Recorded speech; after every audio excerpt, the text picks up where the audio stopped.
Years ago, Roblox introduced one of the earliest animal survival games ever created, Wild Africa. This game became the foundation and inspiration for many others that would follow and evolve over time. But which Roblox animal game today truly stands out as the best? Some have completely blown me away, while others show great potential, but unfortunately never saw a full release.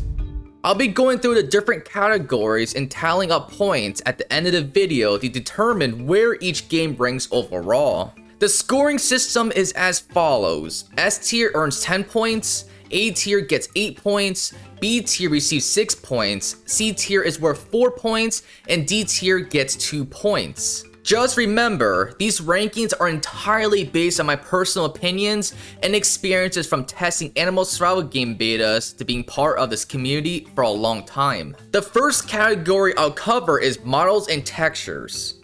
I'll be judging on how closely each animal model resembles its real-life counterpart. For part 1 of this tier list, I'll be only reviewing 4 games: Wild Savannah, Ecos La Brea, Yellowstone Unleashed, and Savannah Life. Wild Savannah's current models and textures are outdated, though that's expected since the developer Ludicrous Cunning Fox plans to remodel all of them in the near future. Because a recode hasn't been yet released, I'll be only judging what's publicly available. I place existing models and textures in the B tier. While they aren't terrible, they're not great either, just decent for what the game currently offers.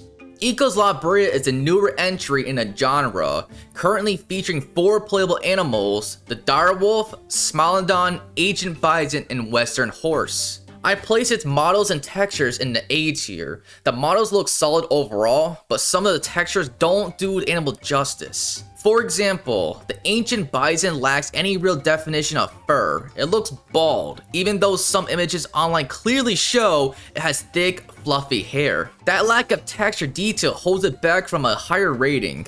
Yellowstone Unleashed has models and textures that largely need to be redone, with the exception of the bald eagle and golden eagle, which are passable. Most of the other models don't accurately resemble their real-life counterparts, and the textures are very blurry, which brings down the overall quality. I place this one in the D tier.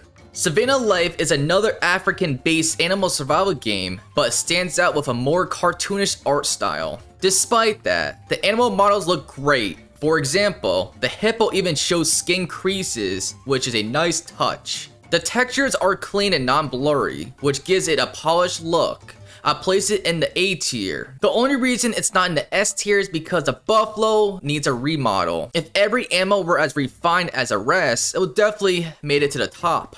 The second category I'll be covering is animations and movements. I'll be evaluating how accurately the animations reflect real animal behavior and whether the movement feels natural and realistic within the game.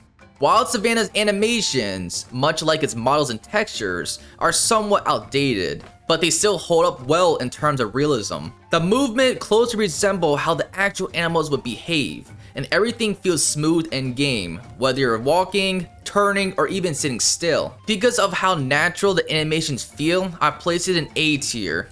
Ecos La Brea features 4 extinct animals, so replicating exact real-world movement is impossible. However, the game seems to take cues from modern-day counterparts to imagine how these creatures may have moved. The animations are very well done, from walking to performing calls. Each one looks polished and high quality. Movement flows smoothly, with no awkward dragging or sliding on the ground. Overall, it looks and feels top tier, so I place it in the S tier.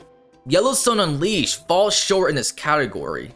Many of the animations, especially attack and special attack movements, don't appear natural. Walking and turning while sitting still often looks like the animals are sliding or dragging their feet instead of moving with weight and purpose. While a few animals have decent animations, the majority are rough, which puts this game at the C tier for this category.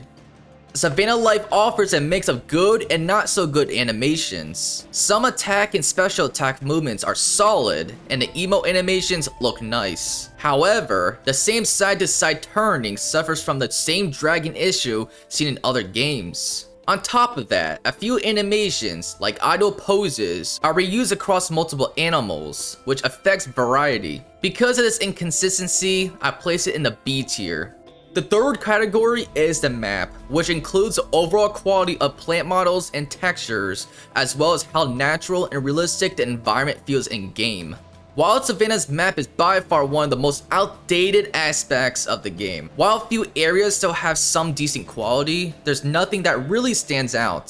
The landscape feels empty and lacks the kind of detail that makes an environment feel alive. Because of how barren and outdated it is, I place the map in the D tier. Eco's La Brea map, on the other hand, really impressed me. Even though it's not fully completed, what's already there shows an incredible level of detail. The plant models, the tree models, everything is just high quality. The way everything just blends in together feels natural and immersive. It's currently the best looking map I've seen in any Roblox animal survival game, so I'm placing it in S tier. Yellowstone Unleashed recently got a new map, and while it's a step up, it still feels a bit lifeless. Some parts of Yellowstone National Park are naturally sparse, but others are rich with vegetation, and the game doesn't quite capture that variety. The environment lacks the density and realism needed to truly represent Yellowstone, which brings this one down to a C tier.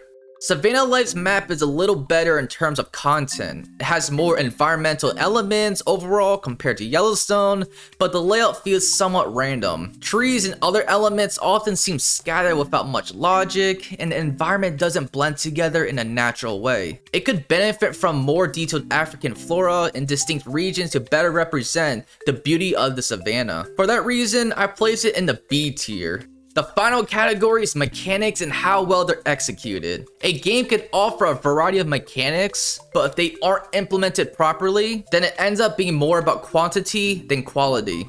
While Savannah's mechanics are already quite strong, even the public version, features like AI hunting, fishing, flying, and predator to prey pouncing are all handled well. When birds fly, they actually feel like they have weight behind their movement. Hyenas and wild dogs latch onto prey smoothly without jittering or slipping off, and lions pouncing onto animals like bison also look natural and properly synced. Because of how well these mechanics function, I place Wild Savannah in the A tier.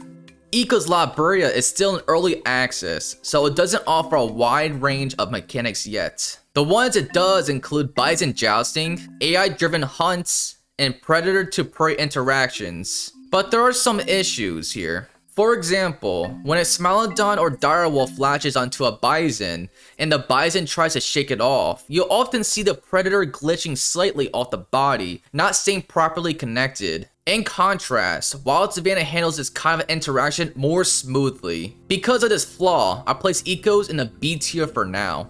Yellowstone Unleashed includes mechanics like predator-to-prey pouncing, similar to Ecos, but also suffers from visual glitches where animals don't stay properly attached during attacks. Flying mechanics, especially the bald eagle and golden eagle, don't feel very natural either. The birds lack any sense of weight in their movement while flying. Overall, the execution of these features feel weak, so I place it in a D tier. Savannah Life includes mechanics like leopards and baboons climbing, crocodile swimming, and predator-to-prey interactions. While these features are promising, the execution still has noticeable flaws. For example, when a lion pounces on a bison and the bison runs, the lion often glitches or floats awkwardly rather than staying properly attached. Its body doesn't line up correctly with what it's pouncing on, making the whole interaction looking off. Because of these issues and the limited number of fully polished mechanics, I'll place Savannah Life in the C tier for now. After adding up all the points, Wild Savannah ended with a total of 24 points, placing it in the B tier. Eco's La Brea scored 34 points, earning a spot in the A tier. Yellowstone Unleashed came in with 12 points, landing in the D tier. And Savannah Life also totaled 24 points, joining Wild Savannah in the B tier. The reason Ecos didn't make it to the S tier is because there are still a few flaws that need to be addressed, and the limited number of playable animals and mechanics hold it back from reaching the top rank of S. However, once more features and polish are added, I could definitely see it moving up to S tier. The same goes for Wild Savannah. Once a recode is released and a new map is added, it has the potential to climb up higher as well. That wraps up this animal survival game tier list, guys. Thank you all so much for watching. Until next time, Kwaheri.